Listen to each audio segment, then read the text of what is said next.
그러므로 내가 이 형제들로 먼저 너희에게 가서 너희가 전에 약속한 연보를 미리 준비하게 하도록 권면하는 것이 필요한 줄 생각하였노니 이렇게 준비하여야 참 연보답고 억지가 아니니라. 이것이 곧 적게 심는 자는 적게 거두고 많이 심는 자는 많이 거둔다 하는 말이로다. 각각 그 마음에 정한 대로 할 것이요 인색함으로나 억지로 하지 말지니 하나님은 즐겨내는 자를 사랑하시느니라. 하나님이 능히 모든 은혜를 너희에게 넘치게 하시나니 이는 너희로 모든 일에 항상 모든 것이 넉넉하여 모든 착한 일을 넘치게 하려 하심이라. 아멘.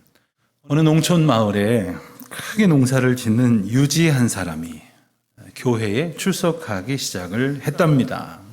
교회 갔더니 예배 시간에 헌금하는 순서가 있길래 집에 일하는 사람을 시켜서 쌀 5가마를 교회에 바쳤답니다. 그런데 그날은 마침 성찬식이 거행되는 날이었는데 그 부자는 예배를 마치고 나서 뭐가 잘못됐는지 그날로 나는 이제는 이 교회에 나오지 않겠다고 화가 단단히 났다고 합니다. 사람들이 아는 분들이 가셔서 왜 그러느냐고 마음을 좀 누그러뜨리시라고 했는데 화를 내는 일만 반복하다가 이제 드디어 자기가 화난 이유를 말하더랍니다. 아니 어떻게 세상에 이런 일이 있어. 내가 쌀을 5가마나 바쳤는데 그 조그만 떡을 하나 안 줘? 고술 한 잔을 안 줘? 그러면서 화를 내더랍니다. 세례받은 사람만 먹는 것을 몰랐던 모양이죠. 여러분, 우리가 하나님 앞에 봉헌을 하고 물질을 드리든 시간을 들여서 헌신을 하든 그리고 나면 어떤 생각을 하십니까? 하나님 앞에 바쳤으니까 얼마나 많이 우리 하나님이 나에게 돌려주실까? 30배? 60배? 100배? 혹시 이런 생각을 혹 하십니까? 아니면 이 세상의 모든 게 다 하나님 것인데 굳이 별것도 없는 나까지 우리 하나님께 보태드려야 되나? 이런 생각을 하신 적은 없습니까? 우리가 하나님 앞에 봉헌할 때 우리 마음은 도대체 어떤 것일까요? 드리는 것을 아까워하지는 않습니까? 만일 어려운 사람을 위해 정성을 좀 모읍시다 라고 목사님이 광고를 하면 속으로 내가 제일 어려운데 누굴 돕자는 말이야. 혹시 이런 생각은 안 하십니까? 오늘 우리가 함께 읽은 본문 말씀은 그리고 넓게 보면 고린도후서 8장과 9장은 바울이 고린도 교회 성도들에게 이 봉헌에 대해서 교훈하는 말씀입니다. 이 헌금을 주제로 하는 이 설교는 언제나 오해의 소지가 덜어 있습니다. 왜냐하면 이 말씀을 듣는 성도들이 갖는 그 헌금에 대한 이해 그리고 이 믿음으로 받아들이는 태도나 실제로 헌금 생활을 하는 형편이 다 제각각 다르기 때문입니다. 바울도 고린도 교회 성도들에게 헌금에 대한 권면을 하는 일은 쉽지는 않았습니다. 더군다나 바울과 고린도 교회 교인들 사이에는 아직 좀 불편한 일이 있었기 때문입니다. 우리가 잘 아는 대로 바울은 고린도 교회를 세웠습니다. 그리고 1년 반 정도 그곳에서 열과 성을 다해서 목회를 했습니다. 그리고 다른 지역 선교를 위해서 떠나면서 아볼로라는 동역자를 후임자로 세웠습니다.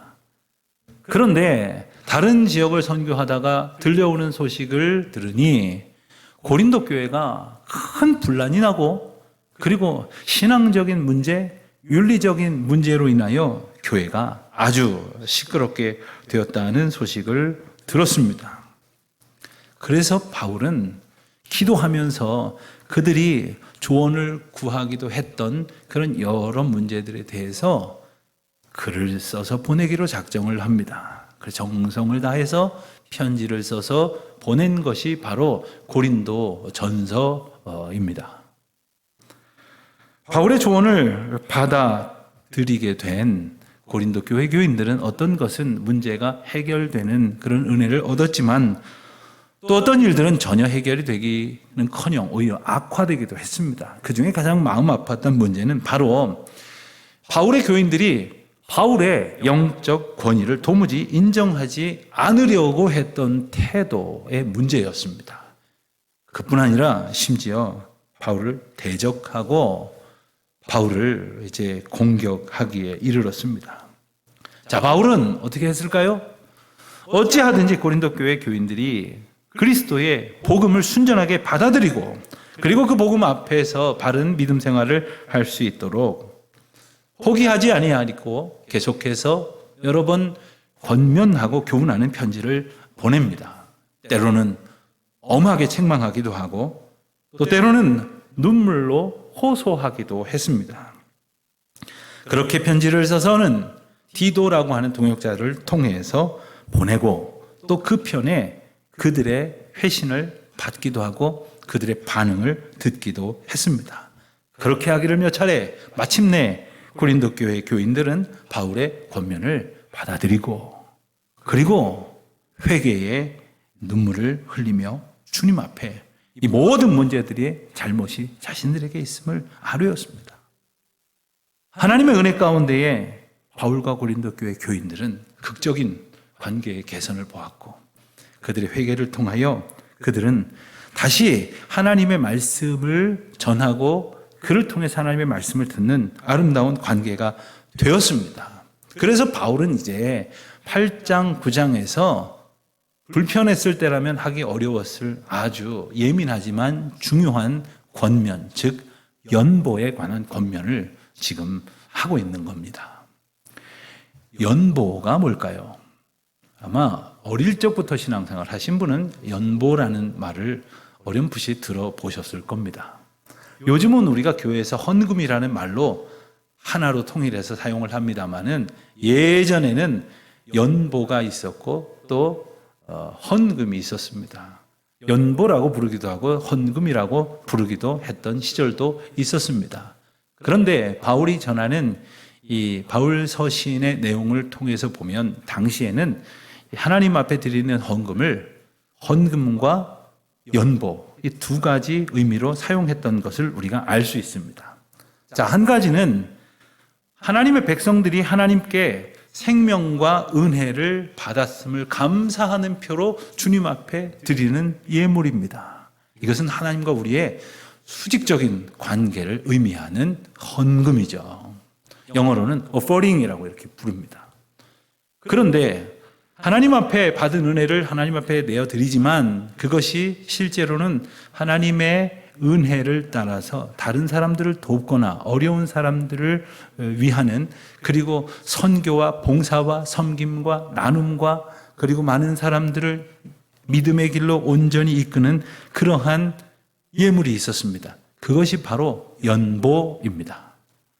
연보라는 말은 한자어인데 버릴 연자에 도울 보자를 사용을 합니다. 그런데 이 버릴이라고 하는 뜻은 나한테 쓸모가 없으니까 버려버리는 그런 의미가 아니라 내게서 버려진 것이 나에게 더 이상 존재하지 않듯이 나에게로부터 흘러가서 내게 더 이상 있지 않은 상태를 의미하는 말이에요. 내가 가지고 있었지만 기꺼이 남에게 흘려보내서 이제는 나한테 없다 이겁니다. 그런 정도로 온전히 내어놓는 의미를 가지고 있다는 거죠. 이것이 연보입니다. 연보는 모여집니다. 그래서 그것을 가지고 교회가 어려운 사람을 돕고 또 선교에, 봉사에, 나눔에, 귀한 일들에 사용을 하게 되는 겁니다. 그래서 연보를 영어로는 컬렉션이라고 이렇게 부르는 겁니다. 자, 바울이 고린도 교회를 떠나서 여러 교회들을 두루 다니면서 복음을 전하고 그 교회들마다 부흥의 복된 소식이 들려올 무렵 그 부흥의 소식과 달리 안타까운 소식도 전해졌습니다. 그것은 바로 그 모든 교회들의 모교회라고 할 수 있는 어머니 교회라고 할 수 있는 예루살렘 교회가 큰 어려움에 빠졌다는 소식이었습니다. 우리가 잘 아는 것처럼 예수님을 십자가에 못 박아 죽인 유대인들은 예수님의 이제 승천하신 이후에도 예수 믿는 사람들을 끊임없이 핍박을 했습니다. 성령에 충만케 하시는 은혜로 부흥하게 된 예루살렘 교회를 더욱 가혹하게 박해했습니다. 그것뿐만 아니라 그 무렵 이 예루살렘에 닥쳐온 아주 큰 그 기근이 있었어요. 흉년이 있었습니다. 그로 인하여 어느 정도 부자들은 그래도 버티고 살 수 있었을지 모르지만 어려운 사람들은 큰 고통을 겪게 되었던 것입니다. 이 소식을 전해 들은 바울이 어떻게 하면 좋을까 하다가 누가 도와야겠습니까? 교회를 돕는 건 교회여야 하는 거예요. 그래서 우리 교회도 부족하지만 국내외 여러 교회들을 돕고 있기도 합니다만은 어려움에 빠진 교회를 돕기 위해서 바울은 이제 권면을 했어요. 고린도 교회 성도 여러분. 왜요? 본인이 목회하던 교회니까 거기다 부탁을 하지 어디에 부탁을 하겠습니까? 제가 이런 어려운 사정이 있는 어떤 선교사님이나 어떤 딱한 사정의 교회나 성도들의 이야기를 들으면 어디 남의 교회다 이야기하겠어요? 본 교회 이야기를 해야겠죠. 자, 그렇게 이야기를 해서 고린도 교회는 그들을 돕기로 결심을 했습니다. 그런데 아까 말씀드린 것처럼 고린도 교회 안에 있었던 여러 가지 문제 때문에 특별히 바울과의 이 사도직에 관한 그런 미묘한 갈등 때문에 작정은 하였지만 헌금을 모아 보내지는 못하고 1년이라는 시간이 그냥 흘러버린 거예요. 그러던 중에 관계가 잘 회복되었으니 바울은 이제 1년 동안 지체했던 이 연보를 모금하는 일을 마무리 짓도록 권면을 하고 있는 겁니다. 바울은 게다가 고린도 교회가 예루살렘 교회를 도웁시다 하는 자신의 권면을 일찌감치 받아들이고 작정한 그 사실을 너무 감사하고 기쁘게 생각한 가운데에 바울이 돌아다니면서 만나게 된 다른 교회를 볼 때마다도 그 소식을 전했습니다. 저기 고린도에 있는 교회는 제가 이 부탁을 드렸더니 너무나 기쁘고 감사하게 작정을 했답니다. 그래서 성경은 8장에서 보면 퍽 많은 그러한 도전을 받고 그리고 감동을 받고 은혜를 받아서 더 많은 교회들이 예루살렘 교회를 돕는 일에 참여를 했다는 거죠. 그런데 정작 뒤늦게 모금한 분들은 교회들은 더 열심히 참여를 했는데 고린도 교회는 1년이나 지체를 하고 있었으니 바울은 이제 다시 마음을 추스려서 그대들이 감당해야 할 사랑의 사명이 무엇인지 잘 깨달아서 은혜의 자리에 서도록 하십시오. 이렇게 권면을 하고 있었던 겁니다. 오늘 말씀이 참 중요한 것은 당시의 고린도 교회, 고린도 성도들뿐만 아니라 오늘을 살아가는 우리 모두가 정말 우리는 하나님 앞에 바른 봉헌을 드리고 있는가? 바울이 표현한 참 연보로 하나님의 사랑을 나누고 있는가? 우리 이 말씀을 통해서 우리 자신을 돌아볼 수 있기를 바랍니다. 이 오늘 말씀을 한 절 한 절 좀 자세히 보자면 그동안 꽤 그래도 신앙생활 오래 했다고 하는 이들이 보편적으로 생각하고 갖고 있었던 통념을 깨뜨리는 몇 가지를 발견을 하게 됩니다. 우선 첫 번째로 기억하실 것은 바울은 다른 사람들을 하나님의 사랑으로 돕는 연보, 그 연보가 그 자체가 은혜다 이렇게 선포를 합니다. 남을 도울 수 있는 것 자체가 은혜라는 거예요. 자, 한 장 앞으로 가서 8장의 1절과 2절 말씀을 한번 보실까요?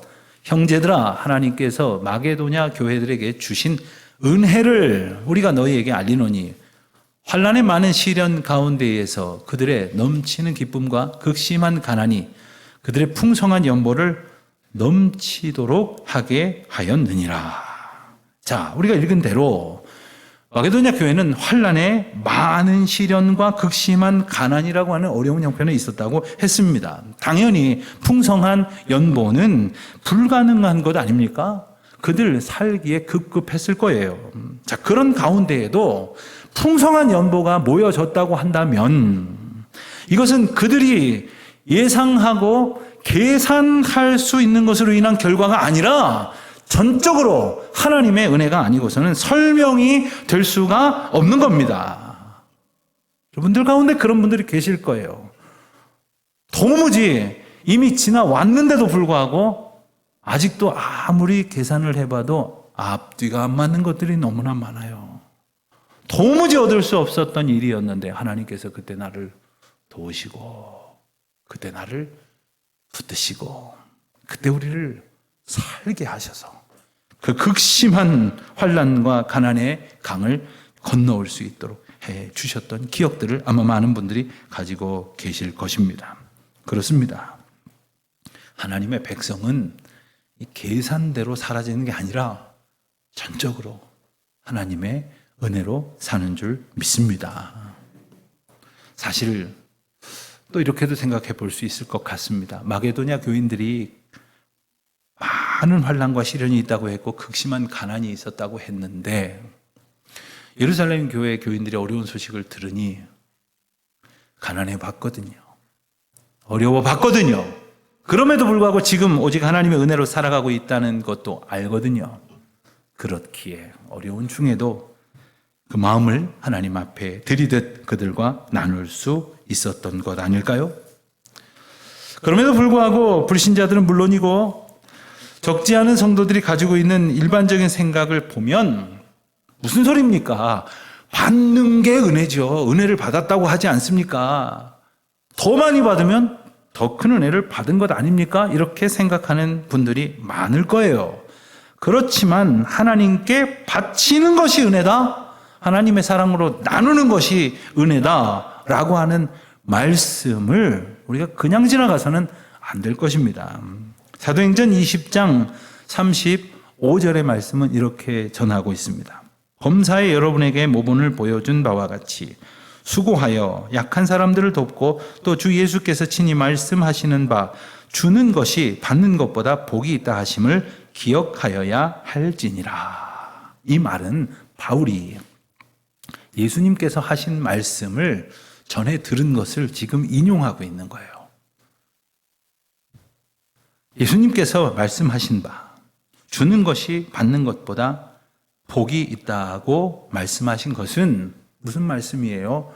받는 게 복이죠.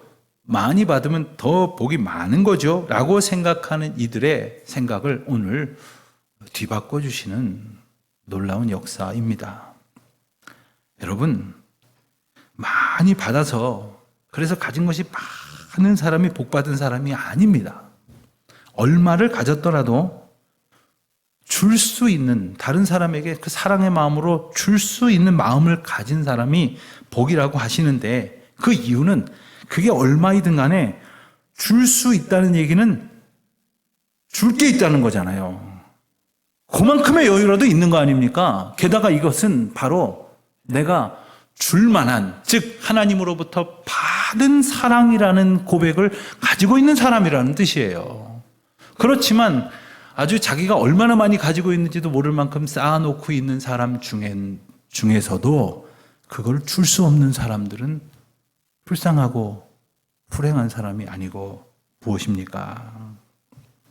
여러분, 정말 행복한 사람은 많이 가진 사람이 아니라 줄 수 있는 사람이고, 정말 불행한 사람은 가난한 사람이 아니라 줄 수 없는 사람이라는 것을 우리는 알아야 합니다. 여러분, 바울이 일러주는 그리스도인의 봉헌, 이것의 신앙적 원리는 아주 간단합니다. 여러분, 이것을 꼭 기억해 두시기를 바랍니다. 지금 하나님 앞에 우리가 봉헌할 수 있는 것은 바로 내게 지금 내 앞에 나에게 허락된 모든 것이 다 주님께로부터 왔고, 그리고 주님의 것이고, 그리고 주님께서 나를 통해 일하시기 위해 허락하신 것이라는 사실을 아멘으로 고백하는 사람이 하나님 앞에 봉헌할 수 있고, 그리고 그것을 기꺼이 나눌 수가 있는 거예요. 여러분, 그런 의미에서 볼 때 우리는 우리가 가진 것이 누구의 것인지를 좀 종종 깨달아 볼 필요가 있습니다. 나는 아무 공로가 없지만 하나님의 은혜로 풍성히 얻었습니다. 이 고백이 있을 때 주님 앞에 드릴 수 있는 것 아닙니까? 가진 게 아무리 많으면 뭐합니까? 이 믿음이 없으면 드릴 수 없는 거죠. 정말 믿음 생활하면서 정말 딱한 분들은 어떤 분들이냐면 누가 봐도 부자예요. 저만 아는 줄 알았더니 다 알고 있더라고요. 그게 부유하게 사는 사람도 나누지 못하는 사람은 이 믿음이 없는 겁니다. 주님께서 내게 주셨다고 하는 감격의 고백이 없는 거예요. 더러는 예배에 출석하고 성경도 읽는다고 하고 기도도 한다고 하지만 여전히 주님께 드리지 못하고 조금도 이웃과 나누지 못한다면 그것은 내가 은혜 받은 자라는 고백을 갖지 못했다는 뜻이기도 합니다. 여러분, 내가 아무리 그렇게 말씀하셔도 나는 생각이 안 바뀝니다. 내가 많이 받아야 은혜죠. 이렇게 생각하는 사람은 언제나 내게 주신 것을 충만한 은혜로 주셨다고 생각해서 나누기보다는 어떻게든 더 받아야, 더 달라고 해야지, 더 쌓아달라고 해야지 라고 틈만 나면 하나님 앞에 때를 쓰는 법입니다. 여러분, 그게 어떻게 기도입니까? 그게 어떻게 믿음에 기반한 간구라고 할 수 있겠습니까? 내게 있는 것이 주님께로부터 왔음을 아는 것이 복이요. 그리고 이제도 그와 같은 은혜로 살게 하실 것을 믿기에 내게 주신 것을 아까워하지 않고 움켜쥐려고 하지 아니하고 기꺼이 흘려보낼 수 있는 것, 이것이 은혜인 거예요. 내가 주께로부터 받은 사랑이 있다고 생각하는 사람이 기쁨으로 나눌 수 있는 거죠. 서울 장안에 어떤 교회에 아주 특이한 부서가 있습니다. 재수생을 위한 부서인데 재수생 부서가 거의 없거든요. 그러니까 재수생들이 많이 모여서 예배를 드린다고 합니다. 특별히 지방에서 올라와서 서울에서 어디 숙소를 정하고 1년 동안 학원 다니더라고 재수를 하는 친구들은 그 교회에 많이 모인다고 들었습니다. 자, 그런데 그 교회 재수생 부서에 가면 목사님도 계시고 그리고 선생님들도 계시고 물론 학생들도 있습니다만 다른 부서나 다른 교회에 없는 분들이 있습니다. 그들은 누구냐면 멘토라고도 부르고 헬퍼라고도 부르는 젊은이들이에요. 그런데 그들이 누구냐 하면 바로 작년에 저 자리에 앉아서 예배를 드렸던 사람이에요. 그런데 1년 동안 기도하고 누군가의 격려를 받아가면서 그 시절을 잘 겪어서 돌아보니까 그 길을 잘 지나왔다. 내가 큰 은혜를 얻었구나 라는 고백을 하니까 이제 나도 돕고 싶은 거예요. 이제 나도 다른 데 안 가고 여기 와서 나하고 똑같은 어려움을 겪는 이들을 도와야겠다라고 생각하며 섬기게 되었다는 거죠. 하나님 앞에 봉헌을 드리는 건 이런 겁니다. 내가 은혜를 받았거든요. 또 한 가지 6절 말씀을 보면 우리 6절 한번 같이 읽어볼까요? 같이 읽습니다. 이것이 곧 적게 심는 자는 적게 거두고 많이 심는 자는 많이 거둔다 하는 말이로다. 적게 심는 자는 적게 거두고 많이 심는 자는 많이 거둔다 하는 말은 그러니까 많이 심어라. 많은 것을 거두고 싶으면 많이 바치십시오. 이 말을 하시려는 것이 아닙니다. 이 말씀은 어떻게 해서든지 헌금 더 많이 하게 하기 위해서 이용하라고 주신 말씀이 아니라는 거예요. 이미 예수님은 이 말씀과 정면으로 배치되는 말씀을 하신 바가 있어요. 마가복음 12장에 보면 예수님께서 어느 날 성전에서 봉헌하는 사람들을 이렇게 바라보게 되셨는데 그 중에 많은 부자들이 와서 봉헌을 하는 모습도 보았지만 가난한 한 과부가 와서 2렙돈, 렙돈이라는 동전 2개를 집어넣는 것을 보시고는 이 여인이 모든 사람보다 많은 헌금을 드렸다 이렇게 칭찬을 하셨습니다. 2렙돈을 우리 돈으로 환산하면 한 2,000원쯤 되는 돈이라고 해요. 그러니 아마 모르긴 몰라도 그날 그 봉헌을 한 모든 사람보다 가장 적게 드렸을 것입니다만은 우리 예수님 이렇게 말씀하신 이유가 무엇이었겠어요? 우리는 모르겠지만 거기에서 바라보는 사람들은 다 알 수 없었겠지만 주님께서는 헌금함 앞에 서게 된 사람들의 마음가짐 그리고 그 앞에 두렵고 떨리는 마음으로 섰던 과부의 진심을 아셨기 때문에 그렇게 말씀하신 것임을 우리는 잘 압니다. 여러분, 흥미로운 것은 그 과부의 2렙돈 이야기 뒤에 만약에 우리가 기대하는 바대로라고 한다면 그래서 두렙돈을 바쳤고 예수님은 칭찬을 하셨고 나중에 이 과부가 복권을 사갖고 큰 부자가 되었더라. 이렇게 끝나야지 뭐 괜찮은 거 아닌가? 이런 허황된 생각을 하는 이유가 있다면, 그런 마음가짐이 있다면 우리는 어느새 하나님 앞에 바치는 것을 어떤 보상을 바라는 투자 비슷한 걸로 생각하기도 한다는 것을 입증해 주시는 거예요. 주님은 어떤 보상을 내걸고 헌금을 요구하신 바가 없습니다. 주님은 그렇게 돈이 필요하신 분이 아니에요. 다만 마음을 다하여, 정성을 다하여, 뜻을 다하여 주님을 사랑하라고, 그리고 내 이웃을 사랑하라고 교훈하신다는 것을 우리는 기억해야 합니다. 7절 말씀에도 같은 맥락의 의미의 말씀을 주십니다. 7절에 보면 즐겨내는 자를 사랑하신다, 이렇게 말씀을 하셔요. 즐겨내는 자라는 말씀은 많이 내는 사람을 이야기하는 것이 아닙니다. 자주 내는 사람을 말하는 것이 아닙니다. 어떤 분이 즐겨내는 자를 사랑하신다고 그러니까 자주 내라는 뜻인 줄로 알고 한 달에 한 번 헌금할 거를 한 100번 정도로 나눠가지고 교회 갈 때마다 헌금을 했대요. 뭐 하자는 겁니까? 여기서 말하는 즐겨낸다는 것은 기뻐하는 마음으로 하나님 앞에 드린다는 거예요. 흔쾌한 마음으로, 꺼리껴지지 않고, 그리고 아까워하지 않는 마음으로. 왜요? 이게 내 게 아니거든요.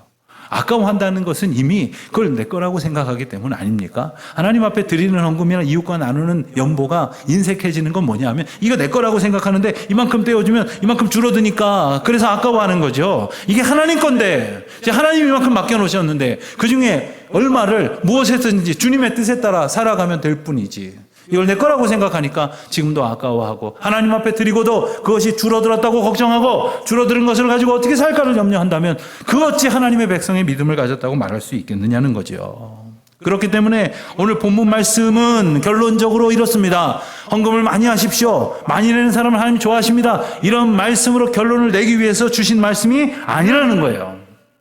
이 헌금에 관한 말씀을 읽었다면 우리는 정말로 꼭 깨달아야 될 것이 뭐냐 하면 바로 예수 그리스도의 은혜가 무엇인지를 이 봉헌에 대한 교훈을 통해서 깨달아야 한다는 것입니다.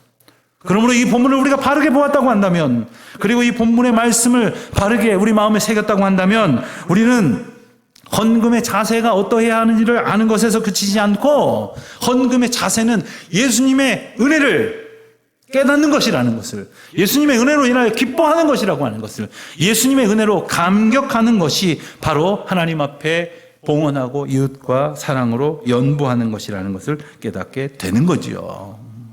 이 본문의 말씀은 그래서 우리를 헌금하는 길로 이끌어가는 것이 아니라 예수님의 은혜를 아는 길로 이끌어간다는 것을 우리는 반드시 기억해야 할 줄로 믿습니다. 여러분, 헌금은 어떻게 결정하십니까? 헌금은 어떻게 결정하십니까? 그야 뭐 요즘 내가 주머니 사정이 어떤가 형편을 보고 그렇게 결정하지요. 누가 결정하십니까? 누가 결정하긴, 내가 나이 먹은 성인인데 제가 결정해야죠. 우리 보통 이렇게 생각하기가 쉬울 것입니다. 그렇습니다. 그러나 궁극적으로 그것은 하나님의 인도하심 가운데 있어야 한다는 것, 이것을 기억하시기를 바랍니다. 내 재정 상태를 보고 내가 결정한다고 한다면 그거는 말로는 이 모든 것이 주님 것입니다라고 말했지만 내 건 줄 알고 있는 것 아닙니까? 내 건 줄 아니까 내 재정 상태 살피는 거 아니에요? 하나님이 내게 주신 은혜를 생각해서 그 은혜에 응답하는 봉헌을 드리는 그러한 삶이 아니라 그것과는 상관없이 지금 얼마쯤 있나?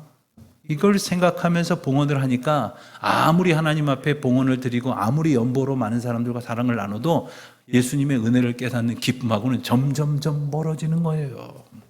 그러니 하나님 앞에 예물을 드렸을 때 벅찬 감격으로 하나님께서 은혜 주실 것을 누리지 못하고 이번 달은 좀 많이 해서 힘들겠는데 이런 걱정을 하는 것이지요. 사랑하는 성도 여러분, 헌금은 우리 주님께서 내게 주신 은혜를 누리는, 우리 주님이 인도하시는 가장 크고 놀라운 기회입니다. 내가 얼마를 하는 것이 중요한 것이 아니라 내가 하나님의 은혜 가운데 있음을 깨닫는 것이 중요한 것이에요. 무엇보다도 주님께서 우리를 은혜 가운데에 넘치게 하시겠다고 약속하셨고, 그리고 지금껏 넘치도록 부어주셨다는 것을 깨닫게 하십니다. 사랑하는 성도 여러분, 우리는 그와 같은 은혜 가운데 살아왔습니다. 이것을 잊지 마십시오. 그리고 그와 같은 놀라운 은혜의 약속을 다시금 부어주십니다. 11절 말씀을 보면 너희가 모든 일에 넉넉하여 너그럽게 연보를 함은 그들이 우리로 말미암아 하나님께 감사하게 하는 것이니라. 그렇습니다. 하나님 앞에 봉헌하면서 그 사랑으로 이웃과 나누면서 더욱 하나님 앞에 감사의 찬양을, 헌신의 다짐을, 그리고 은혜로 인하여 주님을 영화롭게 찬양하는 저와 여러분이 되시기를 주님의 이름으로 축원드립니다.